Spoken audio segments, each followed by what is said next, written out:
என்கிட்ட ஜாதகம் பார்க்க வரவங்கள நிறைய பேர் கேட்குற கேள்வி திருமணம் சம்மந்தப்பட்டது தான். ஏன்னா பொண்ணு பார்த்துக்கிட்டே இருக்கிறோம், பையன் பார்த்துக்கிட்டே இருக்கிறோம், வரன் வரவே இல்லை, அமையவே இல்லை அப்படின்னு சொல்லுவாங்க.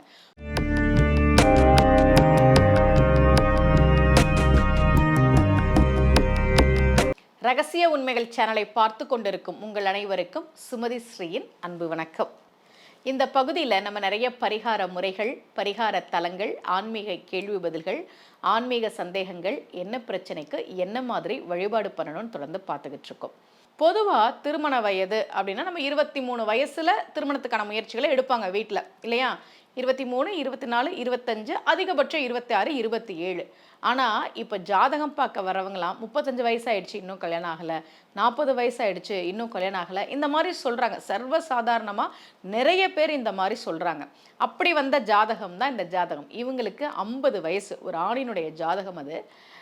நல்லா படிச்சிருக்கிறாரு, நல்ல வேலைக்கு போகிறாரு, பிஸ்னஸ் பண்ணுறாரு, நிறைய சொத்து இருக்குது, ஒரு பிரச்சனையும் இல்லை.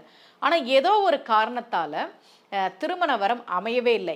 இவர் கூட படித்த நண்பர்கள் இருப்பாங்க இல்லையா, அவங்களுடைய பிள்ளைகளுக்கு திருமணம் ஆயிடுச்சு, இவருக்கு இன்னும் திருமணம் ஆகலை. இவர் என்கிட்ட ஜாதகம் பார்க்க வந்தப்போ அவர் சொன்னது, 50 வயசாயிடுச்சுமா, இதுக்கு மேலே கல்யாணத்தை பற்றிலாம் நான் யோசிக்கிறது வீண் அப்படின்றது எனக்கு தெரியும். ஏன்னா நமக்கு ஒரு கல்யாணம் ஆகி நமக்கு ஒரு குழந்தை இருக்கணும், குடும்பம் இருக்கணும்லாம் நான் நினச்ச காலங்கள் உண்டு. இப்போ வந்து ஒரு விரக்தி தான் இருக்குது, அட போங்கப்பா அப்படின்னு. அதனால் எனக்கு அந்த கவலையெல்லாம் எதுவும் இல்லை. ஆனால் கடைசி காலத்தில் எனக்கு யாருமே இல்லை, அம்மா இல்லை, அப்பா இல்லை, உடன் பிறந்தவர்கள் இல்லை. அதனால் எனக்கு மனசுக்கு ரொம்ப கஷ்டமாக இருக்குது. நான் என்னென்ன கோவில்களுக்கு போகணும் நீங்கள் சொல்லுங்கள். அப்படி தான் அவர் ஜாதகம் பார்க்க வந்தார். எனக்கு எப்போ திருமணம் நடக்கும்னு கேட்டு அவர் வரல. ஏன்னா அந்த எண்ணம் இப்போ இல்லைம்மா எனக்கு அப்படின்னு சொன்னார். நான் என்னென்ன கோவில்களுக்கு போகணும் அப்படின்னு சொல்லி கேட்டு ஜாதகம் பார்க்க வந்தார். அப்போது அவருக்கு குரு தசை நடந்துக்கிட்டு இருந்தது. அவருக்கு நான் சில கோவில்கள் சொன்னேன், உங்கள் ஜாதகப்படி இந்தந்த கோவில்களுக்கு போய்க்கோங்க அப்படின்னு.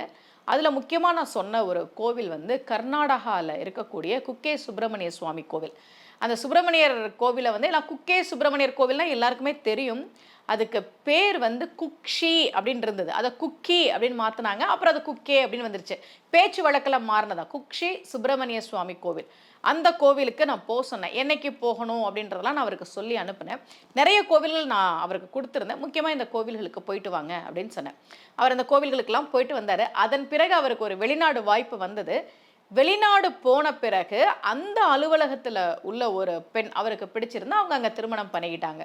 அப்போ என்னன்னா வாழ்க்கையில் வந்து திருமணம் சில பேருக்கு சீக்கிரம் நடந்துருது, சில பேருக்கு ஏண்டா திருமணம் நடந்ததுன்னு இருக்குது, சில பேருக்கு திருமணம் அமையாமல் இருக்குது. இப்படி எவ்வளவோ பிரச்சனைகள் இருக்கு இல்லையா?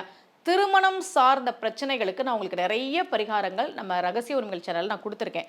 நல்லபடியாக திருமண வாழ்க்கை அமைகிறதுக்கு, நம்ம திருமண வாழ்க்கையில் மகிழ்ச்சியாக இருக்கிறதுக்கு, இந்த மாதிரி ஆண்களுக்கு தனியாக பெண்களுக்கு தனியாக கணவன் மனைவி சேர்ந்து செய்ய வேண்டிய வழிபாடுகள், மந்திரங்கள், இது எல்லாமே நான் உங்களுக்கு கொடுத்துருக்கேன்.